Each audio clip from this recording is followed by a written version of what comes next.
Magkapatid sa ina, si... Camille and Harvey! Hi, Will. Ay, Will! kayo magkapatid sa ina. Opo. Okay, pero iba ang tatay. Lahat po, iba-iba po. Tatlo po kami magkakapatid. Iba po yung tatay namin. So si nanay nyo, tatlong na pangasawa niya. Tatlong panganay? Tama ba? Tatlong panganay po. Sinong panganay? Yung ate po namin nasa Netherlands po. Sige, pakilala nyo na kung sino kasama nyo. Pinapakilala po namin ang masipag naming nanay, si Mami Marlin. Hello, Kuya Will. Good afternoon. Ang gandang hapon, Nanay Marlene. Kamusta po kayo? Mabuti.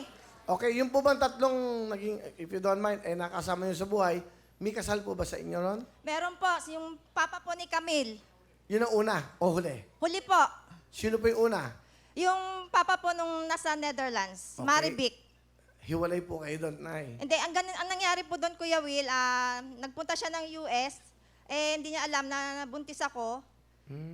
Saka ko na lang po sinabi sa kanya nung nandun na po siya. Pero wala po kaming commitments na ano. Pero sinusustentuhan naman po niya si Marivic. Okay. So, nasa Amerika po siya. Opo. And then, yung pangalawa naman, si... Si Harvey po, Ang father ho niya, nasaan? patay na po eh. Namatay ho. Hindi niya po nakita yung father niya. Magmula po nung pinanganak siya kasi po, nung magkarelasyon po kami, pinaghiwalay po kami nung tatay niya kasi po, siya po may pamilya. Binata. Kasi sabi sa akin, binata daw. Yung pala, may pamilya na. Ngayon, si Camilo ngayon, ang may kasama niyong father niya. Opo, kasal po ako sa kanya na, kasal. pinakasalan po kahit po, dalawa po naging anak ko. Tinanggap po nila ako. Alright. Ano gusto niyo sabihin sa mga anak niyo? Salamat at naging ano kayo sa akin. Hindi kayo pasaway. Kahit na ganyan kayo, nakatapos kayo ng pag-aaral.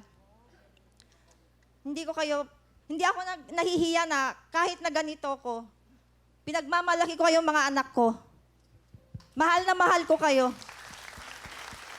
Sa mama mo, ikaw muna, Harvey. 27 years old ako. 27 years ko din hinanap yung tatay ko. Yun nga, finally, this year, nagkaroon lahat ng kasagutan na nalaman nga natin na patay na pala siya. 2009 pa. Never kitang sinisi na hindi ko siya na-meet. Kasi alam kong lahat ng bagay may dahilan. Ito pa lang na nandito tayo ngayon, blessing na to sa dami ng nag-audition.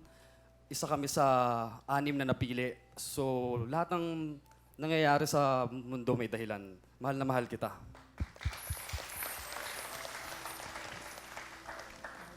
Ma, hinuhusgahan ka man ng iba. Ako, proud na proud ako sa'yo kung paano mo kami pinalaki. Mahal na mahal kita, Ma. Nay, pero believe kami sa'yo. That's right. Ganun ang buhay eh. Sa buhay, walang judgment. Dapat hindi tayo nag-judge sa kapwa natin. Isipin nyo na pag tapos nyo yung mga anak nyo ng ganun ang buhay. Sa kayong dakilang ina. Diba? Dapat walang husga. Pare-pareho lang tayo ng buhay. Kaya, move on in life. Laging positibo lang sa isip. Sige lang, go. Will, sa katunayan yan, yung tatay ko po, kaparehas nyo ng real name. Pati nickname nyo parehas kayo. Yung tatay mo? Opo. Ano pangalan? Wilfredo po yung real name niya, yung nickname niya Willie din po. Akala ko pa. Hindi naman po tayo nagkakaroon. Will! Baka hinahanap ko pa. Sabi mo, patay na, di ba? Nami, if you don't mind, how young are you? 53 po. Ako, 58 ako. Baka. May chance! Baka pwede. Mga Willie po, masarap magmahal. Di ba? Opo, opo. Diba? Kaya nga, bumusaya, saya. Camille and Harvey, meron kayong 10,000!